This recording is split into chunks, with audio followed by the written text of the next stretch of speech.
자, 짧게 하나만 하겠습니다. 이것도 소송 이야기인데요. 이건 또 경우가 완전히 다른 재밌는 소송이시고요. 저는 평상시 때 유해 씨를 참으로 싫어했지만 이 정도 되면은 이제 우리가 좀 유해를 위해서 뭔가 우리가 좀 희생할 필요가 있어서 전 적극적으로 유해를 지금 섭외해서 인터뷰를 해보려고 그래요. 네, 류효 씨 한번 출연해 주세요. 류효에 아시는 분 어떻게 좀 연락해서 말 좀 전해주세요. 좀 출연 좀 해달라고. 캐스천코리아 gmail.com으로 보내주시면 네, 됩니다. 네. 유해 씨가 홍준표를 유해는 씨고요. 홍준표는 그냥 홍준표예요. 씨발. 유해 씨가 홍준표를 상대로 1억 원 손해배상 소송을 냈는데 그게 이제 성추행과 모욕을 당했다는 거예요. 그 내용을 떠나가지고 지들끼리 좋을 때는 뭐 지난해 6월달에 경북 경산체육관에서 전당대회 할 때 홍 대표가 내 손을 덥석 잡아서 그때는 되게 좋아하더만. 서로 누가 먼저 잡았네, 내가 잡았네 이렇게 논란을 했었는데 이거를 1억 원의 손배소를 이렇게 청구를 했잖아요. 그러면 이 결과 이런 걸 떠나서 내가 봤을 때 기각당할 수도 있고 떠나서 홍준표 입장에서는 되게 골치 아파지는 거예요. 이제 유해가 홍준표의 발목을 꽉 잡고 있으면서 미투 나도 홍준표한테 미투 성추행 당했다 뭐 성희롱 당했다 하니까 이런 거 있잖아요. 막 한참 잘 걸어가던 어떤 한 자연인이 저 물 밑에서 물귀신 같은 게 하나 나와가지고 발목 한쪽을 쫙 잡으니까 스텝이 그걸 꼬였다 그러는 거야. 꼬여가지고 MBN 나가 뭐 이렇게 되는 거거든요. 그러니까 홍준표한테는 유해의 문제를 계속 풀지 않으면은 이걸로 우리 이미지는 그렇잖아요. 홍준표가 큰 정치할 사람이 아니라 유해 같은 애들하고 계속 공방을 주고받아야 되는 그런 상태로 몰고 가면 홍준표 입장에서는 그게 정치적으로 엄청 부담되거든요. 그래서 나는 유해를 열사라고 보는 거예요. 우리 입장에서는 좋죠.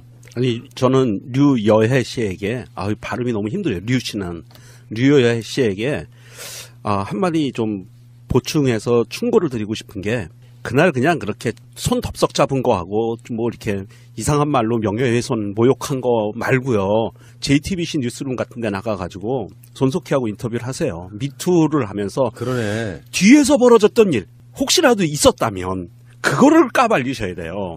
그래야 본인이 입지가 제대로 쓰고요. 재판에서도 당당하고 갑의 위치로 올라설 수 있어요. 우리가 다 봤던 내용 말고. 근데 이거는 이제 서지영 검사랑 약간 다른 케이스잖아요. 본인이 같이 할 때는 사진도 이렇게 그때 당시의 기분은 동영상이 있어. 네, 그때 당시의 기분은 좋아 보였단 말이에요. 그러니까 내가 얘기하는 거야. 다른 걸 퍼뜨려야 된다. 아니, 좋은 척 했을 거예요. 지금은 이렇게 이야기를 해야 된다니까.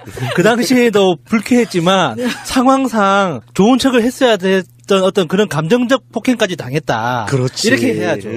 그런데 자유한국당에서 당내에서 이런 성추문에 대해서 항상 입 다물고 있었던 게 자유한국당의 여성 의원들이었었거든요. 근데 유여해는 이런 면에서 보면은 뭔가 입지전적인 인물인 거죠.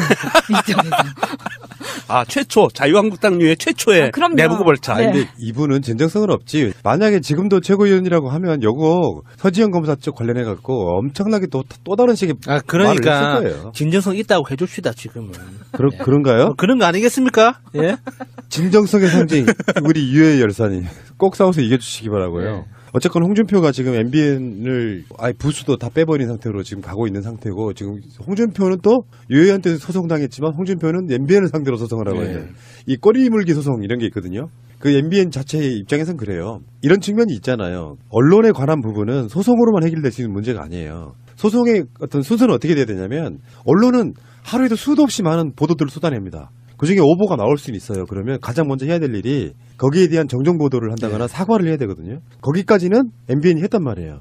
근데 그 상태에서 다 고소고발 건으로 가버리면 그 대상이 우리 같은 일반인이 아니고 현역 정치인들이고 공당의 대표고 그렇잖아요. 그러면 그 효과로 다른 언론사들이 함부로 비판을 못하게 되는 효과 때문에 언론을 길들이려고 한다는 비판에 직면해 있는 거거든요. 예를 들어서 지금의 여당이 민주당이 청와대가 오보 하나 냈다고 지금도 청와대 관련한 민주당 관련한 오보들 사실상 거의 매주 쏟아져 나오는 게 있어요.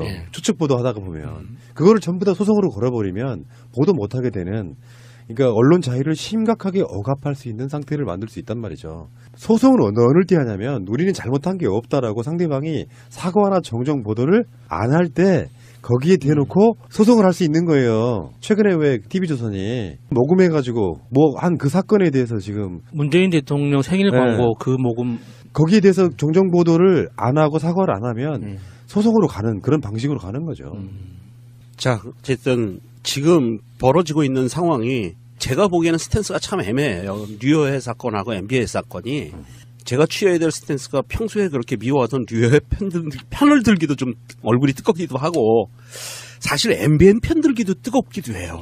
똑같은 것들이었기 때문에. 그런데 이제 어쨌든 저렇게 안에서 자중질환이 벌어지는 것을 보면 꼬시기도 하고.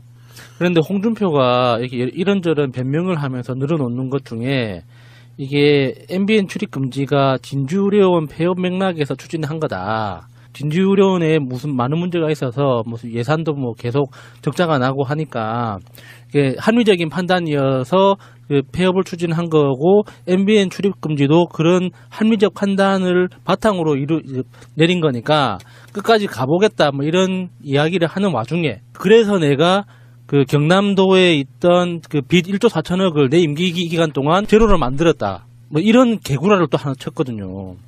이거 예전부터 말 많았잖아요. 그거 완전 개구라입니다. 1조 4천억 빚이 아직도 있습니다. 경남도 이름으로 있는 게 아니라 경남도 밑에 있는 각 시, 구 이름으로 분산돼서 장부만 바뀐 거지 그 빚은 그대로 있어요. 그러니까 이 홍준표가 예전에 제천 화재 때 경남도의 지 임기 동안 화재 사건이 없었다고 말했던 그 거짓말이랑 똑같은 거거든요. 아, 그렇게 각 지방자치단체로 빚을 분산시켜서 은닉시켰다. 그렇죠. 뭐 이게 분산, 그러니까 이름만 바꾼 거예요. 그 돈을 줘야 회계 되는 계정을 수치를. 바꿨군요. 예. 그거는 그럴 수 있죠. 경남도청에는 채무가 없다 이런 식의 예. 논리를 만드는 예. 거고. 이거 부채 은닉 예. 혐의인데. 근데 지금 이게 뭐 진주의료원 폐업해가지고 사실상 1년 안에 40명 돌아가셨거든요. 예.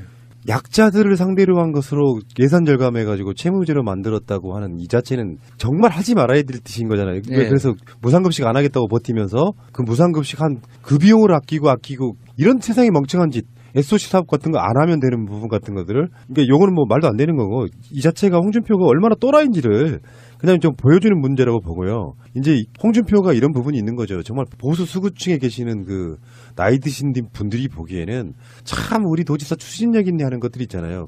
거기에 그 추진력을 내가 합당한 형태로 쉴드를 치려면 거기서 끌어들이는 게 사실상 약자인 노조거든요. 노조를 끌어들여서 빨갱이들이 그래서 지금 KBS나 MBC도 노용방송이라고 몰아가는 이유가 홍준표 이런 방식이란 말이에요.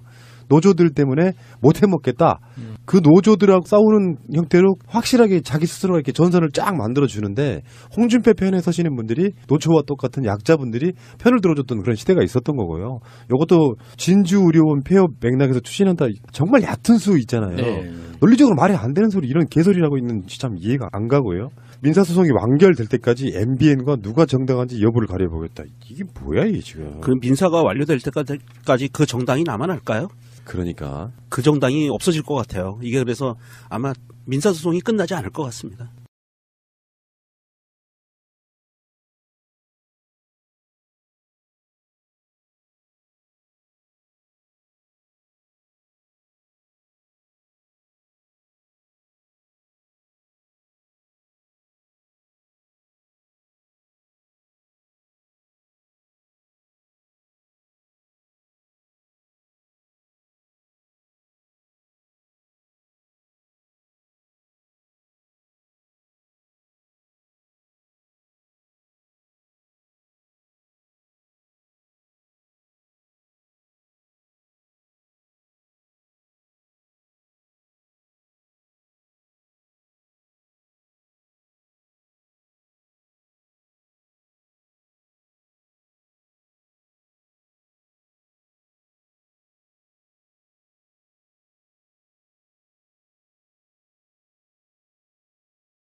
유해 같은 얘들하고 계속 공방을 주고받아야 되는 그런 상태로 몰고 가면 홍준표 입장에서는 그게 정치적으로 엄청 부담되거든요. 그래서 나는 유해를 열사라고 보는 거예요. 우리 입장에서는 좋죠.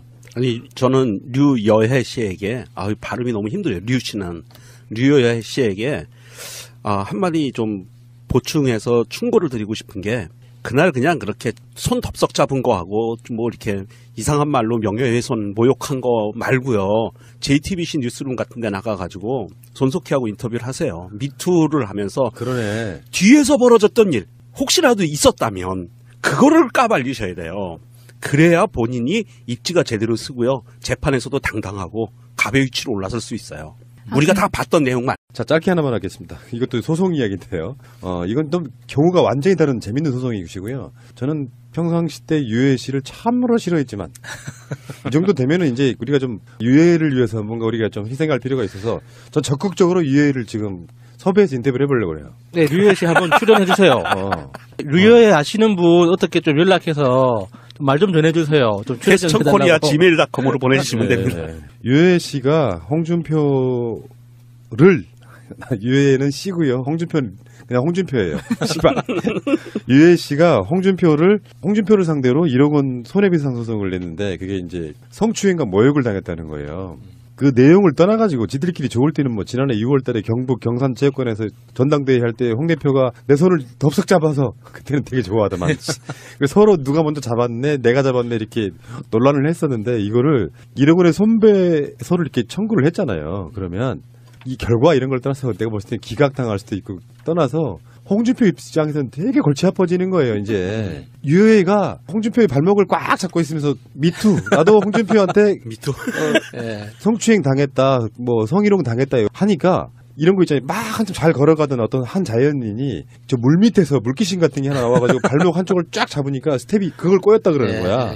꼬여가지고 MBN 나가 뭐 이렇게 되는 거거든요. 그러니까 홍준표한테는 유해의 문제를 계속 풀지 않으면은 이걸로 우리 이미지는 그렇잖아요. 홍준표가 큰 정치할 사람이 아니라 이 관련해 갖고 엄청나게 또 다른 식의 그러니까 말을 했을 거예요. 진정성 있다고 해줍시다 지금은. 그런가요? 그런 거 아니겠습니까? 예. 진정성의 상징 우리 유해 열사님 꼭 싸워서 이겨주시기 바라고요. 네. 어쨌건 홍준표가 지금 MBN을 부수도 다 빼버린 상태로 지금 가고 있는 상태고 지금 홍준표는 또 유해한테 소송당했지만 홍준표는 MBN을 상대로 소송을 하고 있는 이 꼬리 물기 소송 이런 게 있거든요. 그 MBN 자체의 입장에선 그래요. 이런 측면이 있잖아요. 언론에 관한 부분은 소송으로만 해결될 수 있는 문제가 아니에요. 소송의 어떤 순서는 어떻게 돼야 되냐면 언론은 하루에도 수도 없이 많은 보도들을 쏟아냅니다. 그중에 오보가 나올 수는 있어요. 그러면 가장 먼저 해야 될 일이 거기에 대한 정정 보도를 한다거나 사과를 해야 되거든요. 거기까지는 MBN이 했단 말이에요. 근데 그 상태에서 다 고소고발 건으로 가버리고. 근데 이거는 이제 서지영 검사랑 약간 다른 케이스잖아요. 본인이 같이 할 때는 사진도 이렇게 그때 당시의 동영상이 기분은 있어. 네, 그때 당시의 기분은 좋아 보였단 말이에요. 그러니까 내가 얘기하는 거야. 다른 걸 퍼뜨려야 된다. 아니, 좋은 척 했을 거예요. 지금은 이렇게 이야기를 해야 된다니까. 그 당시에도 불쾌했지만 상황상 좋은 척을 했어야 됐던 어떤 그런 감정적 폭행까지 당했다. 그렇지. 이렇게 해야죠. 그런데 자유한국당에서 당내에서 이런 성추문에 대해서 항상 입 다물고 있었던 게 자유한국당의 여성 의원들이었었거든요. 근데 유여해는 이런 면에서 보면은 뭔가 입지전적인 인물인 거죠. 입장에서. 최초 자유한국당류의 최초의 그럼요. 내부고 벌차. 네. 근데 이분은 진정성은 없지. 만약에 지금도 최고위원이라고 하면 요거 서지영 검사 쪽